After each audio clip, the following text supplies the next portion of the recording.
so much.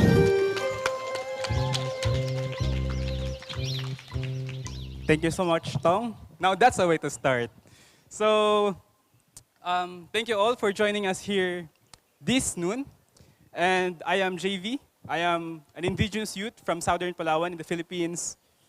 Hello, so my name is Rio Edayana. I belongs to Tenganan Pegeringsingan indigenous community in Bali, Indonesia. Wait a minute. Just wait a minute. We hope that this indigenous youth-led action hub will be platform for indigenous youth in across Southeast Asia to share our perspective and insight for inclusive and participatory climate change adaptation to resonate with the needs and context of Southeast Asia indigenous youth and communities. Yes, and we also hope for this event to also highlight as well the challenges and opportunities for collaboration and our perspective as indigenous youth, especially young indigenous women and girls. So to start our event, I think we already started, but to kick off the official start, I may now present to you our key recommendations from our hearts and minds. So,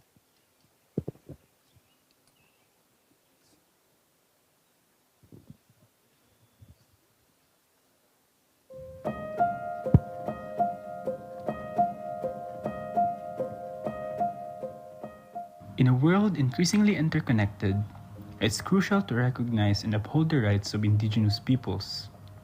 With our deep-rooted connection to the land and our unique perspectives, we hold invaluable knowledge that is essential for addressing global challenges like climate change and sustainability. In Southeast Asia, where the echoes of ancient traditions harmonize with the rhythms of modernity, young voices weave a narrative of resilience, empowerment, and a fervent plea for recognizing indigenous rights and cultures.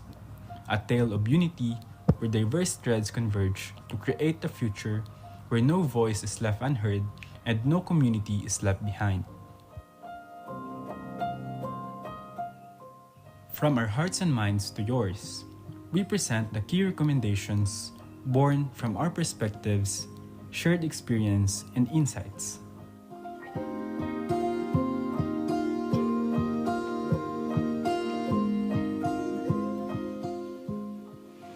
Address discrimination and improve social inclusion.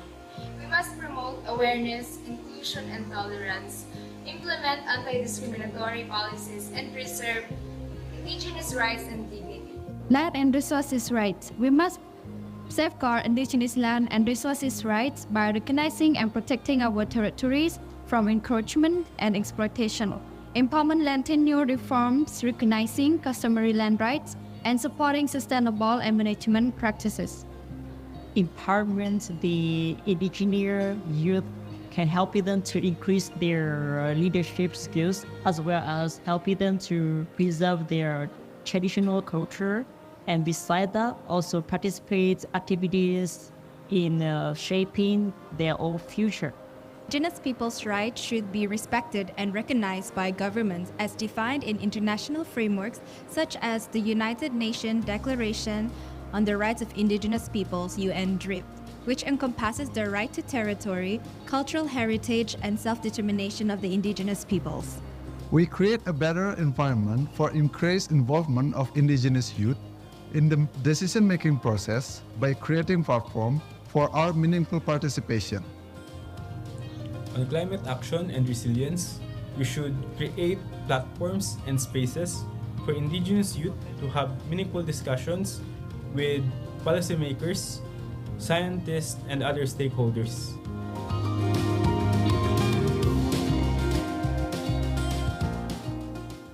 These recommendations are based on our understanding and unique perspectives of the challenges facing our communities. Guided by our indigenous knowledge and practices, we urge everyone to take these recommendations genuinely. By doing so, we can help to ensure that no indigenous communities are left behind and that everyone's voices are heard in the development of solutions that will benefit all of us.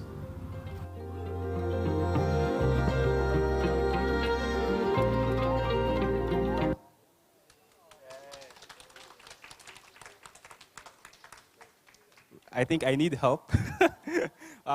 Here. So it's good. Thank you. So thank you all for watching our short video. Now, to move forward with our program, it is my privilege to introduce to all of you 6 indigenous youth leaders from 6 different landscapes and 5 different Southeast Asian countries. Now, I give the stage to them and let us join them beneath the canopy. Asti.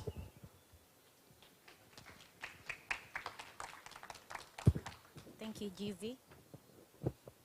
Good afternoon, everyone. I'm glad to hear in Asia Pacific Climate Week 2023. Let me introduce myself. I'm Asti from Working Group ICCA Indonesia. Working Group ICCA Indonesia is the organization, consists about 10 NGOs in Indonesia. We often find deep connection between the indigenous peoples and their territories. This relationship gives birth to the traditional knowledge and then becomes a basic for them to manage the natural resources and territories in sustainable manner. And it's effectively for biodiversity and ecological conservation. This is what we call as the ICCA, or Indigenous Community Conserved Areas. In the context of the climate change, the knowledge of indigenous people is predicted to be the effective adaptation and mitigation solution. However, so far, this has been no special regulation in national level in Indonesia. That's why our organization are promote and advocating the recognition of the ICCA as well as the indigenous people right and their traditional knowledge. And we try to bring strong evidence that showing indigenous is the key actor in combating the climate crisis and prevent the biodiversity loss. By increasing the visibility of the ICCA through documenting process. Based on our work in ICCA documenting, indigenous people are the one who are able to demonstrate the ability living harmony with the nature. With their way of life and knowledge, they are able to protect the forest, they are able to cultivate the variety of local food, they are able to protect the water, and so on. Based on our analysis, shows that 72% of the indigenous people territories in Indonesia is essential and important ecosystem. The 70% of its territory, it's in natural forest form that contributed to the 32.7 gigaton of carbon. To strengthen this, it is important for the government to recognize and protect the indigenous people rights.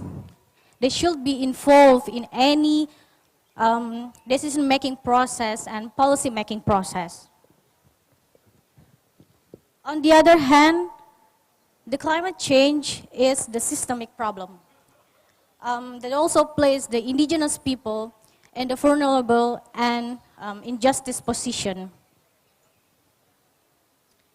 It is relevant in the context of the younger generation. They are not yet caused the climate crisis, but they are the one who then bear the impact, both now and in the future.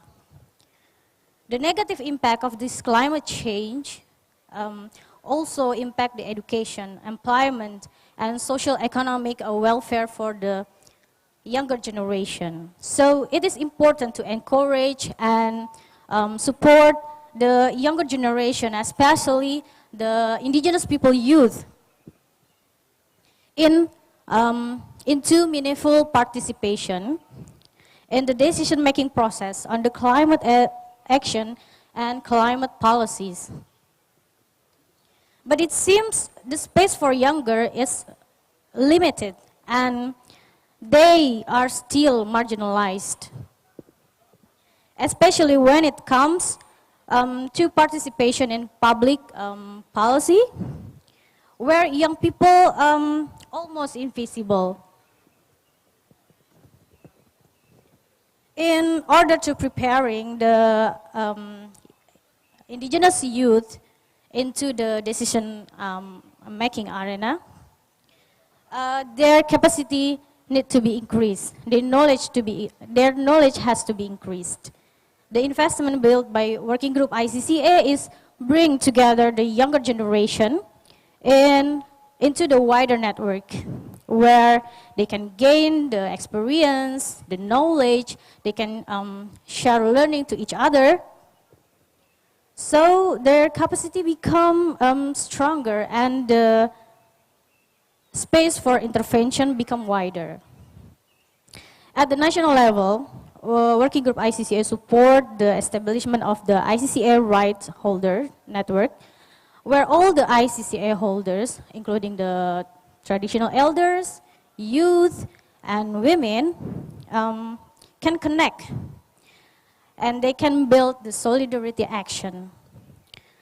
They can amplifying their voices to the collective advocate for their rights, for their better future, and also for the earth.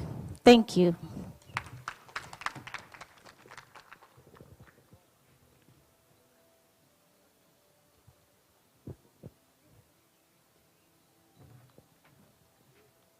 Hello, Kopi Bosian. Greeting to everyone. Before I start, I would like to acknowledge the original peoples of Johor, on whose land we gather this week. My name is Amanda. I am a Kadazan indigenous person from Sabah, which is a state located in Malaysia at the north of Borneo Island. I wear many hats, but today I identify myself as a community filmmaker and media unit coordinator at Pakos Trust, which is an organization that is community-based and indigenous-led, dedicated to empower indigenous communities in Sabah. In Malay language, there's a saying, "Tak kenal maka tak cinta," which translates to, "You cannot love what you don't know." And I believe many of the youth who are gathered today, joining in on this conversation, have, in your own ways, a deep connection to Mother Nature. I could see that from the commitment of joining events like this, which can be very daunting and overwhelming. Yet, for the past few days, I've seen how committed youth are to speak up, ensuring that their voices are heard. For those who are still questioning, maybe, why are you here? Then maybe my sharing can shed a light and you can draw inspiration from the sharing of a indigenous youth perspective. I've witnessed the transformative power when indigenous youth lead grassroots movement for lasting climate action. Even though most indigenous youth, like myself, live in the cities, however, we have not lost our connection. We are still very much connected to our roots. And I see more of us becoming more interested to learn and embrace our indigenous worldview. One thing all indigenous people all over the world collectively inherited from our ancestor is the simple belief that every rock and tree and creature has a name and has a spirit. And yes, those are the lyrics to Colors of the Wind at Pocahontas. Because of this belief system, the Orang Asal in Sabah follow the system Gompi Guno, which means we use and protect. We take only what we need, ensuring resources from the forest are used to their fullest potential, out of deep respect for nature. From this, we also have our Tagal system, which is a community river management initiative, where we designate certain areas in our river according to color. So red zone, meaning we can't fish, because that's the breeding ground for our fish. Yellow zone, we can sometimes fish, maybe once in 1 or 2 years. But this usually happens when there's a big event. And then there's the green zone, where you can fish as much as you want and as long as you want. This system promoting biodiversity conservation have already been adopted by the Sabah government. This achievement highlights that the relevance of our indigenous wisdom in modern times climate action. And as indigenous youth, our culture puts a heavy emphasis on intergenerational learning. And we are the bridge between generations, allowing learning exchange for others, be it with indigenous youth or non-indigenous youth, which is essential for the continuity of the sustainable practices. The examples I have mentioned are only one of the many indigenous wisdom teachings that guide us on how to live in harmony with nature. And imagine if our contributions in science are acknowledged more often. And imagine if our youth are encouraged to explore and practice them. I'm confident we can find sustainable climate solutions more efficiently. Another reason why we should involve more indigenous youth in grassroots level in climate action. It's because the challenges to some of the climate action that has been suggested by mainstream society often stem from the willingness to continue doing the work. Indigenous people and youth already possess an innate sense of ownership and responsibility to our environment, making landscape protection to us second nature. This underscores the need for more funding and support for community-led climate initiatives. With support, indigenous youth can advocate for a solution that addresses environmental concerns while still respecting and upholding the rights and well-being of our community. Therefore, we also urge that youth be given opportunities in their homeland in environmental management, be it river management or forest management. Not only because we know our areas well, but this can also combat the oversaturation of migration of indigenous youth away from their community. Because we need our youth to remain in our community, because how can we get us to protect the forests if we're not there and we can't sustain livelihood?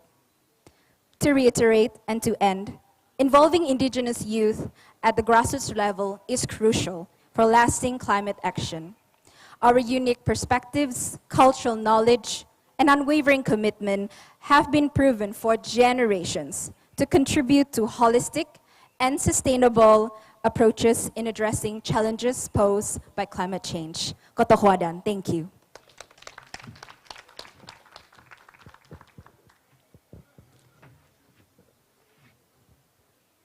Good evening, good morning, everyone. So, first of all, let me introduce a little bit about myself. My name is To, and I come from Vietnam. And today, it's my honor to be here to talk with you an extremely interesting and important topic, which is how is involving indigenous youth at the grassroots level essential for lasting climate action. And on my own opinion, indigenous youth engagement at the grassroots level is important for long-term climate action for several reasons. The first reason I choose is community connection as well as cultural knowledge. As you know, the engineer youth, they often have deep connecting to their communities, and therefore they also understand what happened in their community and in their areas.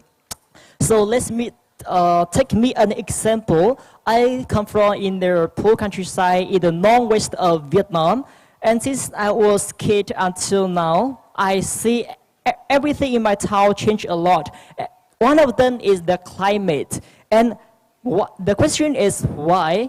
Because I know that the people there, they are very poor, they know nothing about technology, nothing about factory, therefore they just need more land for more farming to plant and make sure that they have enough food to survive their daily life.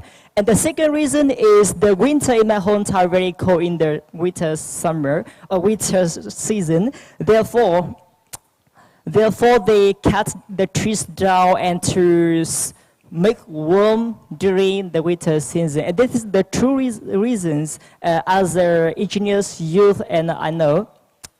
And I choose this reason communicate, communication, community because when we live there, they will understand us better than other people come from other areas. And we also understand them. So it is easy for us to show our opinion. When we have opinion, it is easier to agree to work together.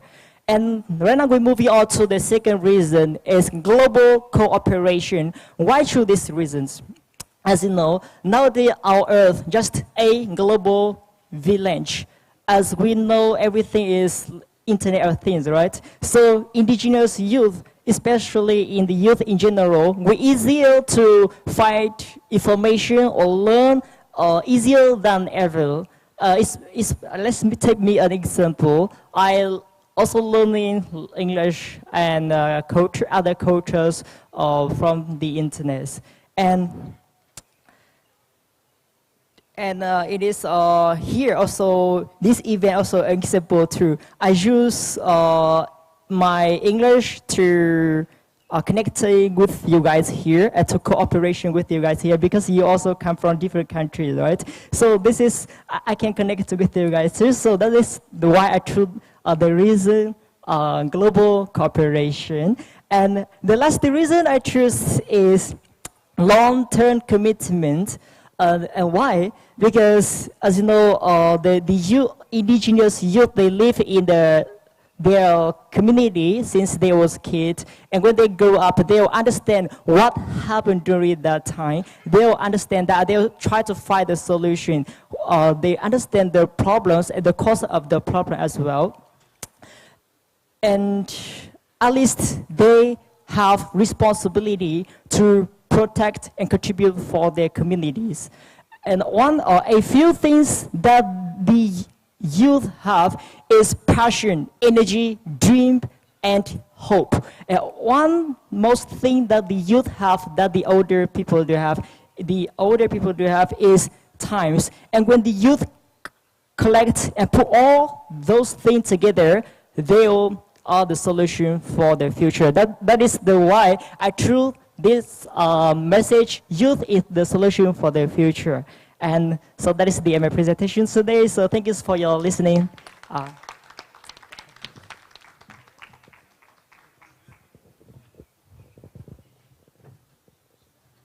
Thank you, Tom, for the great presentation. And good afternoon, everyone. My name is Ree. I am a Bunong indigenous from Cambodia. I am here to represent the SIA organization. So SIA organization is a stand for Cambodian Indigenous Youth Association. So I know that everyone been here for almost a week, and we've been hearing a lot of challenges and problems about indigenous people, about their community. But I am here to share more about that, and I apologize for that. And so I am here, I would like to share the efforts and challenges that our indigenous organization have. So as everyone know, in the previous month, on the August 9, it was the International Indigenous Peoples Day. And in Cambodia, the government, they organized that event, which is supposedly for the indigenous people. However, I have learned from the leader of my organization that we were not giving a table to give a speech about indigenous people. So it is really frustrated because the event was given a name as International Indigenous Peoples Day in Cambodia. But the fact that we did not give any speech, we did not give our opinion, we did not give our statement, and as well as the challenges to share to the people who joined the event, it was really frustrating for our leaders as well as indigenous youth in Cambodia. So what was the solution for that? So before the event started on the 9th August, my organization, they organized another event, which is also supposedly for the International Indigenous Peoples Day, but it was not on the August 9. It was 3 days later after the IP days. So my organization, they find the fund for themselves and they organize the event and they invite the people who are actually interested to hear about Indigenous people challenges. They invite lawyers, teachers, lecturers, judge, as well as potential people who are actually care about Indigenous people. So the moral of the story is that if the government cannot help us, if the government are not interested in solving Indigenous people's problem, Indigenous people must stand up for themselves. So that is why I put let your voice be heard. So stand up for yourself, make your own effort, as well as build your own capacity so that we can be in the front line as those people in the government, so that we can talk with them, which is called peaceful negotiations. So that is the end of my presentation. Thank you.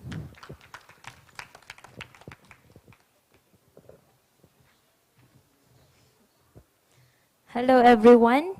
Makakatutubong pagbati. A greeting from the Philippines from indigenous people. My name is Crystal Quieres from Dumagat Indigenous Cultural Community, one of the Negrito groups in the Philippines.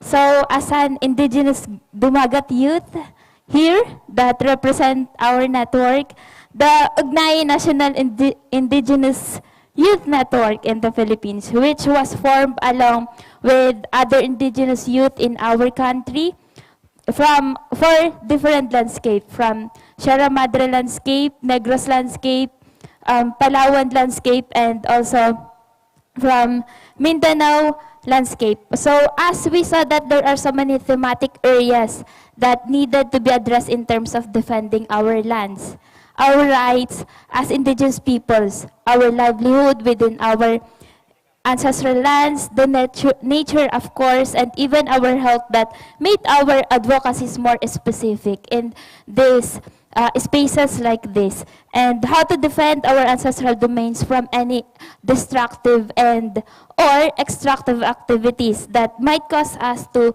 lose our culture and identities as indigenous peoples. So like activities like large-scale nickel mining in Palawan, monocrop plantations in Visayas, and of course construction of dams, specifically in my landscape, the construction of Kaliwa Dam, that will be greatly affected the longest mountain range in the Philippines, my landscape, Sierra Madre.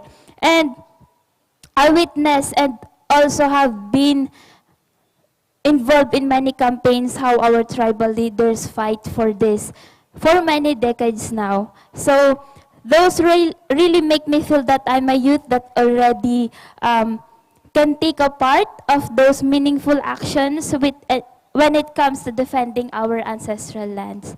So, but then as an indigenous youth, I know as a part of the advocacies that we have for stopping these issues, of course, we need to continuously introduce why do we need to be here, why we want to be involved. So that is, which is our culture as indigenous. Because we are not just youth, we are indigenous youth that represent our indigenous communities that bear culture and traditions, which could disappear due to the climate change. So, in fact, our efforts and challenges are somehow mixed, because the challenge is how can we manage to maintain introducing our identities as people that are pushing to be recognized when it comes to the forest management, of course, as well as the challenges that we face as environment and human rights defenders that often are very difficult because sometimes our lives are on the line. And even we're just doing what we know can save our next generation, given that our movements are always active non-violence. On the other side, it is the effort that we managed to form the Ugnay National Indigenous Youth Network in the Philippines to discuss how to do collective actions and the movements, such as strategizing how we can be part in our own community decision-making processes, local and national policy-making bodies, and as much as possible in the global context. That really can give an impact that there are indigenous youth voices to be heard. Thank you. So please consider the indigenous people because we are connected with nature, that we need indigenous youth to hear the voice of forest for appropriate solution to the climate emergency. Thank you.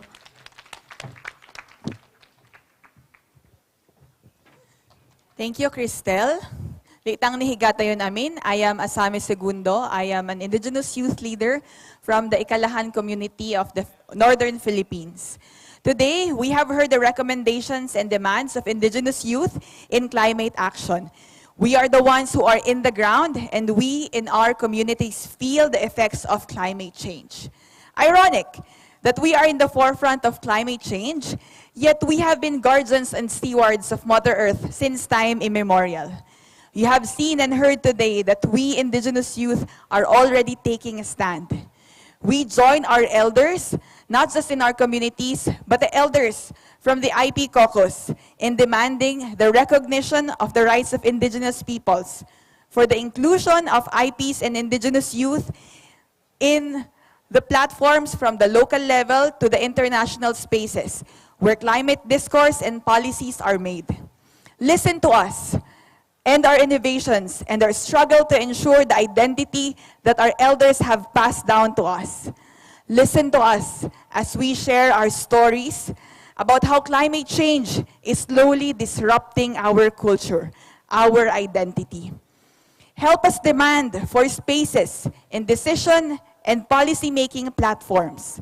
Amplify our voices by making sure that indigenous peoples and indigenous youth are included in climate discussions. We, the indigenous youth, are not just the future, but we are also the present. We are not here demanding for our rights just because we want to, just because there's funding. We are here demanding for climate justice because it is necessity. Indigenous youth are forced to become climate action advocates because what in line is our land, our resources, our culture, our very identity, and our very lives. And as we close this Asia-Pacific Climate Week and go back to our own countries, we hope that you join us in demanding the recognition of the rights of indigenous peoples in your own countries. Thank you very much.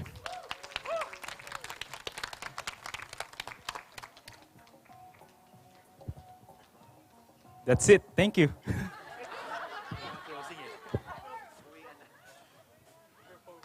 Okay, everyone, for those who want to have a photo, we have time since this is the last Action Hub. So can request everyone to come here with us, join us. Okay, we go with speakers first to just be a bit organized. Okay, go here.